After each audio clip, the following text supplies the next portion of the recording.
Boiled plus filtered किया हुआ पानी ऑर्थोडॉक्स नहीं बल्कि सुपर साइंटिफिक है। आज कई लोग अपना सर पकड़कर बैठने वाले हैं। नॉर्मली कुछ जैन्स उबाला हुआ पानी पीते हैं और बाकी के जैन्स पानी छानकर यानी कि फिल्टर करके पीते हैं। इतना ही नहीं, ट्रैवलिंग में चुस्त जैन लोग अपने पास ऐसा गरना रखते ही है जिससे पानी फिल्टर किया जा सके। शायद कई लोगों को ऐसा लगता होगा कि जैनों की ये बॉइल्ड प्लस फिल्टर्ड किए हुए पानी को पीने की मान्यता ऑर्थोडॉक्स है, इसमें साइंटिफिक जैसा कुछ भी नहीं है। तो आज हम जो रिसर्च आपके सामने रखने वाले हैं वो आपके दिमाग को सिर्फ हिलाएगा ही नहीं बल्कि प्रभु की आज्ञा एवं गीतार्थ गुरु भगवंत के निर्णय एवं वचन कितने प्रैक्टिकल है, साइंटिफिक है, वह भी प्रूव कर देगा। बने रहिए इस वीडियो के अंत तक। फेब 2024 में अमेरिकन केमिकल सोसाइटी द्वारा एक स्टडी पब्लिश की गई जिससे हैरान कर देने वाली बातें सामने आई है जो आज हम सिर्फ 15 पॉइंट्स में जानेंगे। Harmful effects of plastic. पूरी दुनिया प्लास्टिक पर डिपेंडेंट हो चुकी है, तो किसी न किसी माध्यम से, मेनली जो हम पानी पीते हैं या फिर जो हम खाते हैं उसके जरिए हमारे शरीर में प्लास्टिक प्रवेश कर रहा है। और प्लास्टिक सेहत के लिए खराब है ये बताने की आवश्यकता नहीं है, सबको पता है। संक्षेप में गए तो प्लास्टिक के कारण शरीर की एंटीबायोटिक रेजिस्टेंस की शक्ति और गट माइक्रोबायोम पर उसका गहरा इफेक्ट होता है। यानी कि शॉर्ट में कहे तो हम बीमार पड़ सकते हैं, हमारी रोग प्रतिकारक शक्ति यानी कि रेजिस्टेंस पावर में गड़बड़ हो सकती है, कैंसर का खतरा भी बढ़ जाता है। इतने में समझ सकते हैं कि इफेक्ट्स क्या है। प्रॉब्लम। चीन के ग्वांगझाओ मेडिकल यूनिवर्सिटी और जिनान यूनिवर्सिटी की एक टीम ने इस प्रॉब्लम को सॉल्व करने के लिए रिसर्च किया और उन्हें जो सॉल्यूशन मिला वो सभी व्यक्तियों को खास कान खोलकर सुनने जैसा है। उन्होंने नल का नॉर्मल पानी जिसे हार्ड वाटर कहते हैं और जिसमें मिनरल्स ज़्यादा मात्रा में होते हैं उस पर, और सॉफ्ट वाटर यानी कि हम जिसे प्योरीफाइड मिनरल वाटर के नाम से पीते हैं उस पर यह प्रयोग किया था। कुछ रिसर्चर्स का कहना है कि पानी की प्लास्टिक की 1 लीटर वाली बोतल में 2,40,000 के करीब नैनो प्लास्टिक पार्टिकल्स होते हैं। माइक्रो प्लास्टिक और नैनो प्लास्टिक पार्टिकल्स छोटी छोटी साइज के प्लास्टिक पार्टिकल्स होते हैं। नैनो प्लास्टिक तो खुली आंखों से दिखते ही नहीं है और हमारे शरीर में आसानी से चले भी जाते हैं, जिससे कैंसर जैसी बीमारियां हो सकती है।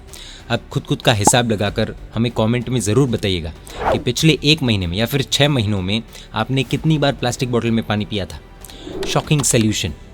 उन साइंटिस्ट्स ने उन दोनों प्रकार के पानी को गर्म किया, उबाला यानी कि बॉयल किया, और उन्हें छाना यानी कि फिल्टर किया, और फिर उन्होंने उन पानी के सैंपल्स को देखा तो इस बॉइल्ड प्लस फिल्टर्ड 2 प्रोसेसेस में 90% नैनो प्लास्टिक और 90% माइक्रो प्लास्टिक निकल गए थे। 90% NMPs यानी कि नैनो प्लस माइक्रो प्लास्टिक निकल गए थे। जी हाँ, 90%। इतना ही नहीं, इस पानी को उबालने से पहले उन्होंने भी थोड़ा नैनो प्लस माइक्रो प्लास्टिक उसमें ऐड किया था जिससे एक्सपेरिमेंट और अच्छे से हो सके। रिजल्ट। साइंटिस्ट्स को भी आश्चर्य हुआ और उन्होंने रिसर्च पेपर में ये कंक्लूड किया कि this simple boiling water strategy can decontaminate NMPs from household tap water and has the potential for harmlessly alleviating human intake of NMPs through water consumption. पर आखिर ये प्लास्टिक उसमें से निकले कैसे, ये प्रश्न हम सभी को होगा और होना ही चाहिए। Technical findings. जैसे जैसे हम पानी को उबालते हैं और टेम्परेचर 0 डिग्री सेल्सियस से 100 डिग्री सेल्सियस की तरफ यानी कि पानी के बॉइलिंग पॉइंट की तरफ बढ़ते हैं, वैसे वैसे लाइम स्केल यानी कि कैल्शियम कार्बोनेट एक साथ इकट्ठा होता जाता है। और ये चीज़ हमें हमारे घरों में देखने भी मिलती है। हमारे किचन में जो चाय की केटल यूज़ करते हैं उसमें हमें वाइट कलर की चौक जैसी चीज़ लगी हुई दिखती है कि जिसे हम लाइम स्केल कहते हैं।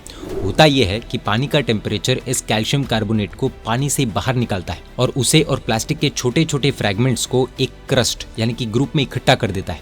स्क्रीन पर आ रहे पिक्चर्स में ये बात आप देख सकते हैं। लगभग तो लाइम स्केल खुली आंखों से नहीं दिखता, लेकिन जब ये ज़्यादा मात्रा में इकट्ठा होता है तब ये कुछ इस तरह से दिखता है। बॉटल का पानी या फिर नल का पानी जिस किसी में भी ये लाइम स्केल उबलने पर इकट्ठा होता है उसे फिर हम जिसे छाननी कहते हैं उससे छानने पर निकल जाता है और हमारा पानी 90% प्लास्टिक फ्री हो जाता है, ऐसा रिसर्च में दिखाया गया है। Local to global. रिसर्चर्स ने और एक लाइन उस रिसर्च में लिखी थी कि drinking boiled water however is often regarded as a local tradition and prevails only in a few regions.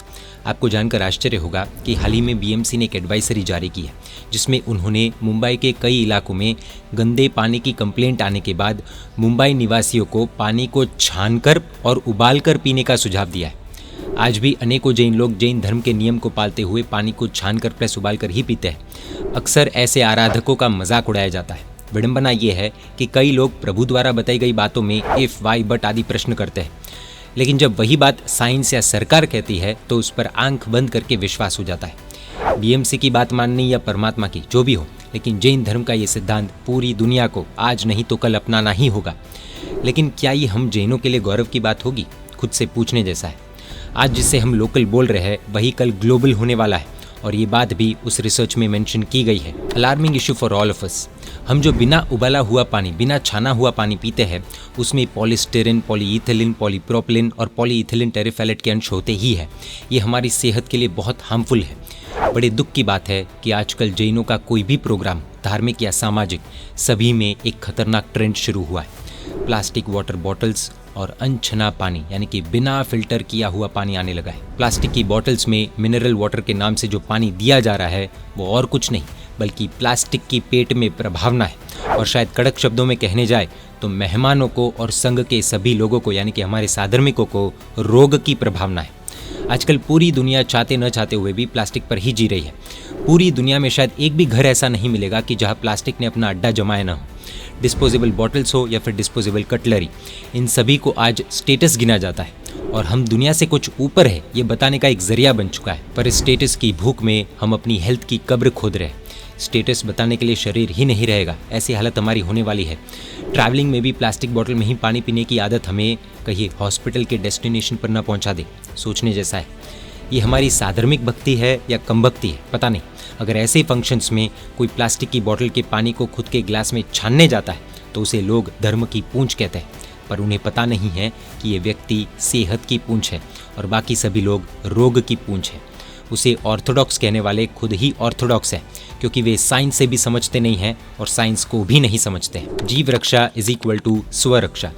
हमारे प्रभु ने, हमारे गुरु भगवंतों ने छानकर हर चीज़ वापरने की यानी कि यूज़ करने की ये बात त्रस्त जीवों की रक्षा के लिए बताई थी, और किसी भी ऐसे दूसरे जीवों की रक्षा की बात में स्वरक्षा यानी कि खुद की रक्षा की बात तो छिपी हुई होती ही है लगभग। हम कहेंगे कि तब प्लास्टिक नहीं था तो हेल्थ की बात कहाँ से आई, पर ऐसे तो कई सारी दुर्घटना है जो पानी को नहीं छानने के कारण दुनिया में घटी है और घट रही है। आइए कुछ घटनाएं देखते हैं, शायद सबकी आंखें खुल जाए। पानी में छिपकली। कुछ महात्मा कर्नाटका में विहार करके जा रहे थे और एक स्कूल में वे रुके। उस छोटी सी स्कूल में दोपहर को सांभर चावल दिए जाते थे। एक महात्मा पानी गर्म करवाने के लिए उस स्कूल के किचन में गए और उन्हें दाल में ऊपर कुछ उबलते हुए दिखा। उन्होंने खाना बनाने वाली को बुलाया और उस तरफ इशारा किया तो एक मरी हुई छिपकली बाहर निकली और पानी प्लस दाल के साथ वो बफ गई थी। कैन के पानी में गिरी हुई इस छिपकली का मरण हो चुका था।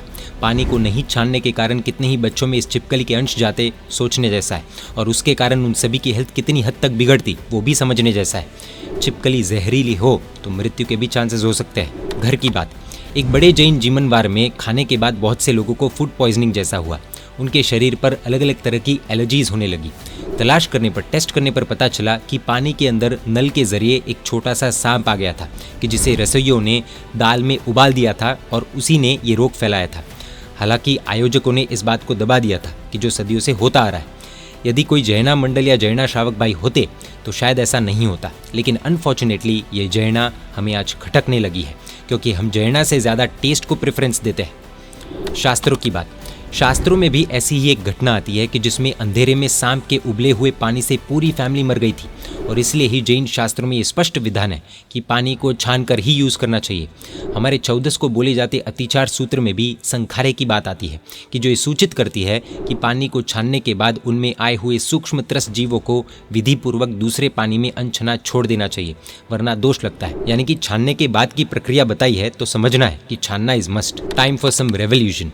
ऐसा कहा जाता है कि जैना यानी कि पानी छानना, जैना यानी कि ठीक से उबालना आदि ये सब धर्म का प्राण है, पर सिर्फ वो धर्म का ही नहीं हमारे जीवन का भी प्राण है, ऐसा आज साइंस भी बोल रहा है। और हम तो आजकल डॉक्टर्स की साइंस की भाषा समझते हैं ना, इसलिए अब तो उबालकर प्लस छानकर ही पानी पीना शुरू करना होगा। आज बड़े बड़े संघों में भी प्लास्टिक बॉटल्स का प्रचलन बढ़ते हुए दिख रहा है। अगर बड़े बड़े संघों द्वारा ये निर्णय लिया जाता है कि साधर्मिकों की हेल्थ को नज़र में रखते हुए प्लास्टिक वाटर बॉटल्स का ये so called unhealthy modern system बंद किया जाए तो सभी को प्रेरणा मिलेगी और बाकी के जैन संघ भी प्रेरणा लेकर बंद करेंगे। हम क्या कर सकते हैं? ये प्लास्टिक बॉटल्स का प्रचलन इसीलिए है क्योंकि हम सब प्लास्टिक बॉटल में पानी पीते हैं, इस सिस्टम को एक्सेप्ट करते हैं। मान लो 1000 मेहमान आए हो और 800 से 900 लोग प्लास्टिक बॉटल वाले पानी को रिजेक्ट करें तो आयोजकों को भी सोचना पड़ेगा, अपने आप ट्रेंड चेंज होगा। तो शुरुआत हमें खुद से ही करनी होगी। 100 लोग भी पूछने लग जाए कि भैया मटके का पानी नहीं है क्या, तो तुरंत मटका लाया जाएगा। आपका इस विषय पर क्या कहना है कमेंट्स में ज़रूर बताइएगा। Change begins from home. अक्सर इंडियन घरों में और खासकर किचन में हमारी माताओं की फेवरेट आइटम प्लास्टिक के डब्बे होते हैं। भले वो स्कूल का टिफिन हो या दाल चावल भरकर रखने वाले कंटेनर्स हो। पर्सनल लेवल पर हम प्लास्टिक का जितना यूजेज अवॉइड कर सकते हैं, खासकर खान पान से रिलेटेड मामलों में, उतनी ही हमारी हेल्थ सेफ रह सकती है। ऐसा कहा जाता है कि मम्मियों के हाथ में घर के मेंबर्स की हेल्थ सेफ्टी होती है। जब वे ही प्लास्टिक को प्रमोट करेंगी तो हेल्थ सेफ्टी की हम बात ही कैसे कर पाएंगे। मम्मियों को सुधरना होगा, वरना बीमारियां दरवाजे पर खड़ी है, ऐसा समझ लीजिए। Red alert. साइंस के इतने रेड अलर्ट भी अगर हमें प्रभु की आज्ञा मानने के लिए कन्विंस न कर पाए और हम अपनी स्टेटस की धुन में ही रहना चाहते हैं, तो प्रभु भी नीचे आकर हमें सुधार नहीं पाएंगे और हम इस दुनिया के लोगों को जल्दी यमलोक पहुंचाने के कारण बनेंगे। कम से कम अभी तो गुरु भगवंत की सावधानियां सुन लेनी चाहिए। जैना का पालन कराने वाले मंडल या श्रावक भाइयों को मोटिवेट करना चाहिए। भले आइटम्स थोड़ी कम टेस्टी बनेगी, क्या ही हो जाएगा, लेकिन फिर भी जैना का पालन होगा, उसका हमें गौरव महसूस होना चाहिए। उन्हें धिक्कारना यानी कि खुद के पैर पर कुल्हाड़ी मारने जैसा है। फिर से बता देते हैं, भूल से भी रसोइयों के भरोसे हमारे पवित्र स्वामी वात्सल्य या धार्मिक फंक्शंस छोड़ने नहीं चाहिए, क्योंकि उन्हें तो काम पूरा करने से मतलब है, कमाई से मतलब है, जयना से नहीं, प्रभु की आज्ञा से नहीं, साइंस की थियोरी से भी नहीं और हमारी हेल्थ से तो बिल्कुल भी नहीं। सोए हुए व्यक्ति को जगाया जा सकता है, जागते हुए जो सोने की एक्टिंग कर रहा है उसे जगाना इम्पॉसिबल है। बदलाव लाते हैं तो प्रभु की आज्ञा का पालन होगा और हेल्थ भी सेफ रहेगी, वरना बर्बादी तो साफ साफ दिख ही रही है। अंत में धर्म को इतना सचोट बताने के लिए, साइंटिफिक बताने के लिए प्रभु को अनंत अनंत वंदन है। अब बताइए, जैनिज्म साइंटिफिक है या साइंस जेनिफाइड है? जय जिन शासन, जय महावीर।